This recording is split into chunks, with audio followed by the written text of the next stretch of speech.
Class 12th Subject Physics 6th chapter Superposition of Waves. Superposition of waves.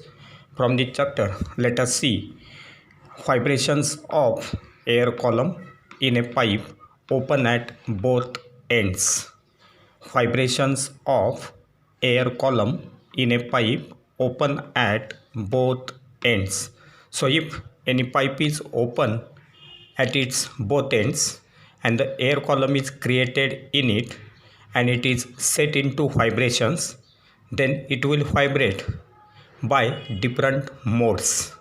Now in this point we will have to study only first three modes of vibrations of air column in a pipe which is open at both ends, so that we will study first mode, second mode and third mode of vibration of that air column.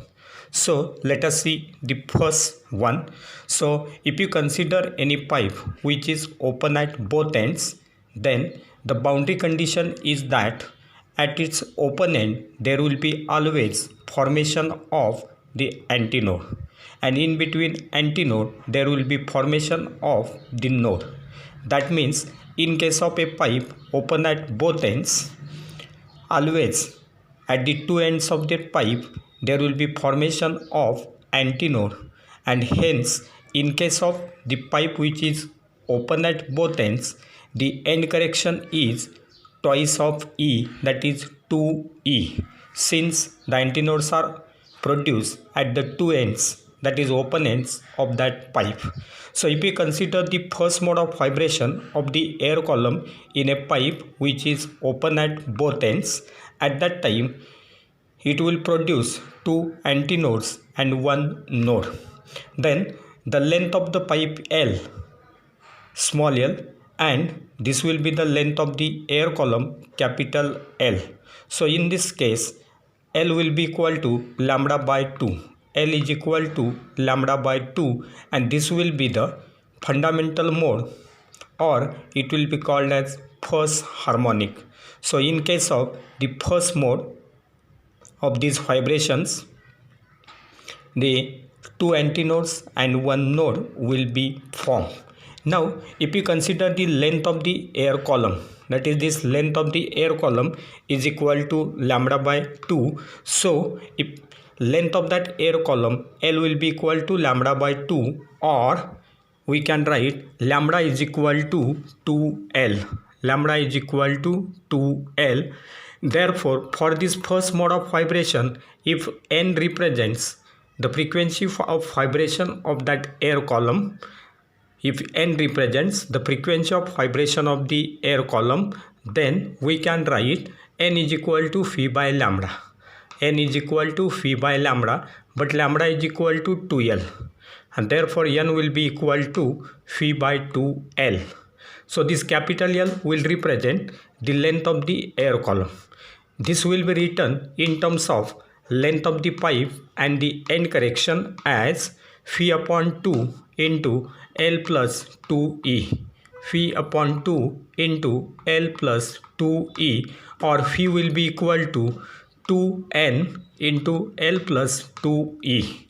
So this will be the lowest frequency of vibration of that air column in a pipe open at both ends. So this will be the minimum frequency, that is phi upon 2 into L plus 2E, and then this mode is called as fundamental mode. This frequency is called as fundamental frequency, or it is also called as the first harmonic, and therefore first harmonic N will be equal to phi by 2L, or phi upon 2 into L plus 2E. Now let us consider the second mode. So in case of second mode, when that air column is set into vibrations, at that time it will give rise to three antinodes and two nodes.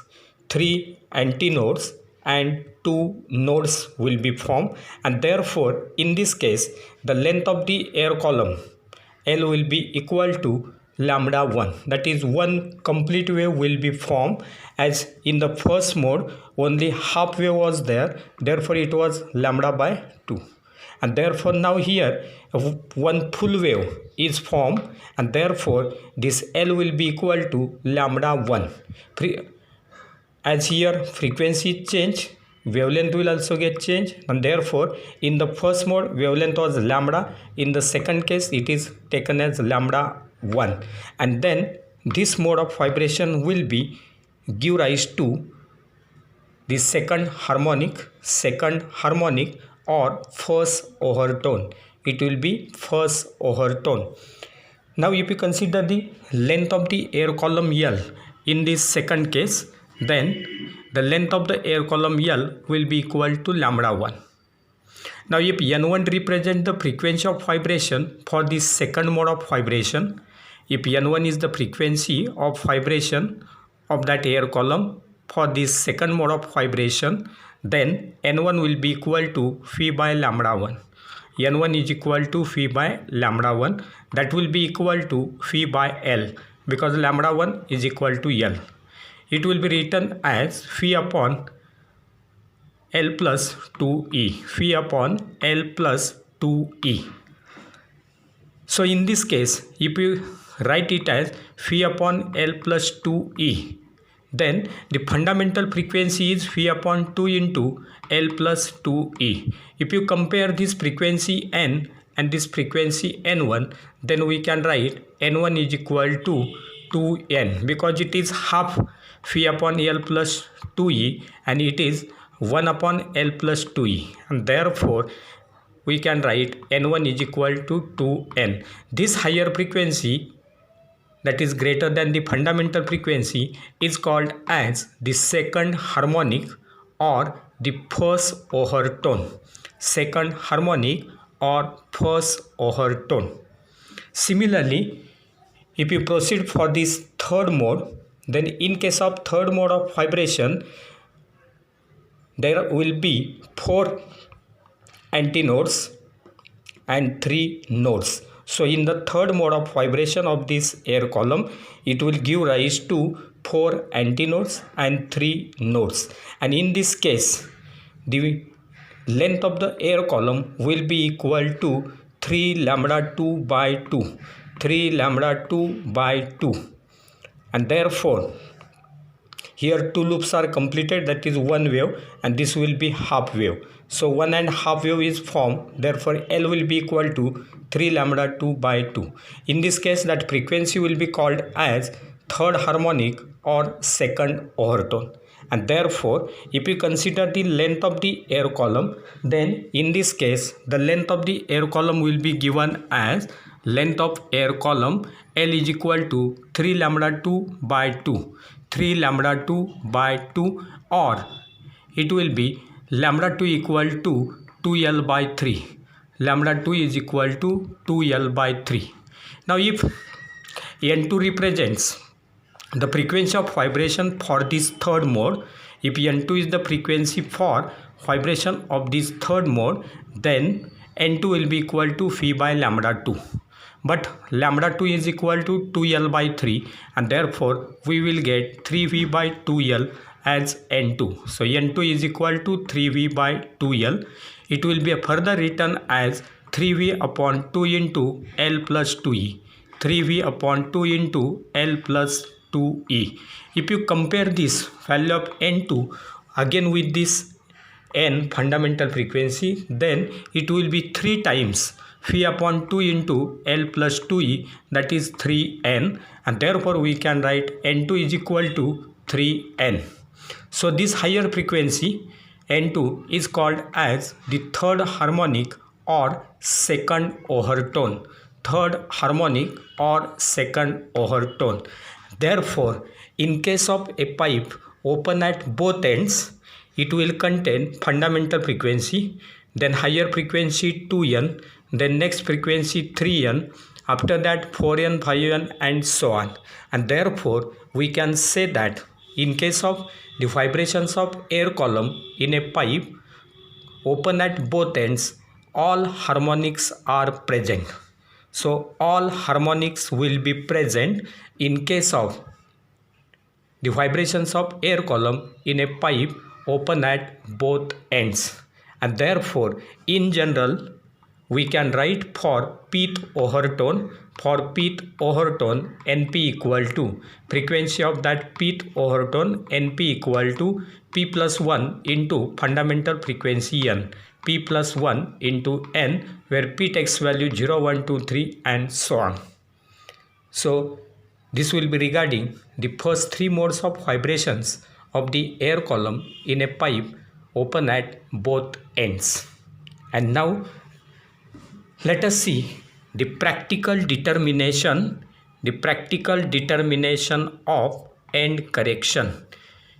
Till now we have studied the theoretically determination of the end correction, but here now we will have to consider the practical determination of end correction, and therefore we will consider two pipes having their diameters same and lengths to be different. So here two pipes we will consider. These pipes are such that their diameters will be the same but their lengths are different. Let L1 and L2 be their lengths. L1 and L2 be their lengths, and their respective frequencies will be now N1 and N2. And therefore, we will study this determination of end correction for two different cases. That is, if the pipe is closed at one end and if the pipe is open at both ends. Let us see first one, that is for a pipe closed at one end. When the pipe is closed at one end, then at that time we know the formula for fundamental frequency of vibrations of air column in a pipe closed at one end, that is N is equal to phi upon 4L, and then from this formula we can write phi is equal to 4NL. Now for N1 L1 and N2 L2 velocity will be the same, and therefore we can write phi equal to 4N1 L1 equal to 4N2 L2. 4N1 L1 must be equal to 4N2 L2. From this relation 4 will get cancelled and we will get only N1 L1 equal to N2 L2. Now this L1 and L2 will represent length of the air column, and therefore further we can write N1 into L1 plus E must be equal to N2 into L2 plus E. So in terms of length of the pipe and the end correction, this relation will be written as N1 into L1 plus E equal to N2 into L2 plus E. Then simplifying it, multiply this term by N1, therefore we will get N1 L1 plus N1 E equal to N2 L2 plus N2 E. Then N1E minus this N2E, N1E minus N2E will be equal to N2 L2 minus N1 L1. So rearranging the terms, we will get N1E minus N2E equal to N2 L2 minus N1 L1. Therefore, taking common E, we will get E into N1 minus N2 equal to N2 L2 minus N1 L1. N2 L2 minus N1 L1, and therefore E will be equal to N2 L2 minus N1 L1 upon N1 minus N2. N2 L2 minus N1 L1 upon N1 minus N2, or also we will get E is equal to N1 L1 minus N2 L2 upon N2 minus N1. N1 L1 minus N2 L2 upon N2 minus N1. So in this way we can calculate practically the end correction. Similarly, if you consider the second case, that is for a pipe open at both ends. For a pipe open at both ends, we know the formula for fundamental frequency, that is N is equal to phi upon 2L, and therefore we will get phi is equal to 2N1 L1 equal to 2N2 L2. Phi equal to 2N1 L1 equal to 2N2 L2. Again, cancelling these two, we will get N1 L1 equal to N2 L2. N1 L1 equal to N2 L2. And therefore, putting values of L1 and L2 in terms of end correction, we will get N1 into L1 plus 2E. Here 2E factor will be there as that pipe is open at both ends. Therefore, N1 into L1 plus 2E equal to N2 into L2 plus 2E. N2 into L2 plus 2E. Therefore, we will get multiplying by N1 and N2 to that bracketed term N1 L1 plus 2 N1E. N1 L1 plus 2 N1E equal to N2 L2 plus 2 N2E. N2 L2 plus 2 N2E. Again rearranging the terms, we will get 2 N1E minus this 2 N2E. 2 N1E minus 2 N2E must be equal to N2 L2 minus N1 L1. N2 L2 minus N1 L1. Again taking common 2E, we will get 2E into N1 minus N2. 2E into N1 minus N2 equal to N2 L2 minus N1 L1. N2 L2 minus N1 L1. And therefore from this we can write end correction E will be equal to N2 L2 minus N1 L1. This term N2 L2 minus N1 L1 divided by 2 into N1 minus N2. 2 into N1 minus N2. Again rearranging the terms, we will get another formula as E equal to N1 L1 minus N2 L2 upon 2 into N2 minus N1. N1 L1 minus N2 L2 upon 2 into N2 minus N1. This second formula we will get if you write this as 2 N2E minus 2 N1E equal to N1 L1 minus N2 L2, then we will get second formula also. Similarly in this case also, if we write N2E minus N1E, this term N2E minus N1E equal to N1 L1 minus N2 L2, then again we will get this second formula. Both these formula will give us the end correction. So this will be the practical determination of end correction in case of a pipe closed at one end, if the pipe is closed at one end and if the pipe is open at both ends.